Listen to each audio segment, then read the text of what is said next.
রোগী মৃত্যুর ঘটনায় উত্তেজনা ছড়ায় পশ্চিম বর্ধমান জেলার অন্ডালের খান্দোড়া বিশ্বেশ্বরী স্বাস্থ্য কেন্দ্রে। বৃহস্পতিবার অন্ডালের ময়রার বাসিন্দা বছর 13-র কিশোরী সপ্তম শ্রেণীর ছাত্রী সুস্মিতা বাউরিকে বমি ও পায়খানার সমস্যা নিয়ে তার বাবার স্বাস্থ্য কেন্দ্রে নিয়ে যান।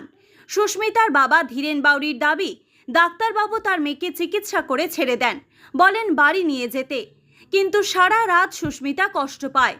শুক্রবার সকাল 10টা নাগাদ আবার তাকে খান্দোড়া বিশ্বেশ্বরী স্বাস্থ্য কেন্দ্রে নিয়ে গেলে তখন স্বাস্থ্য কেন্দ্রের ডাক্তার সুস্মিতাকে দুর্গাপুর মহকুমা হাসপাতালে নিয়ে যেতে বলেন, কিন্তু তার আগে সুস্মিতার মৃত্যু হয় বলে অভিযোগ পরিবারের। চিকিৎসায় গাফিলতির অভিযোগ তুলে ক্ষোভে ফেটে পড়েন পরিজনেরা। সুস্মিতাকে স্বাস্থ্য কেন্দ্রে নিয়ে যাওয়া হলে তাকে ভর্তি না করে বাড়ি ফিরিয়ে দেওয়া হলো কেন?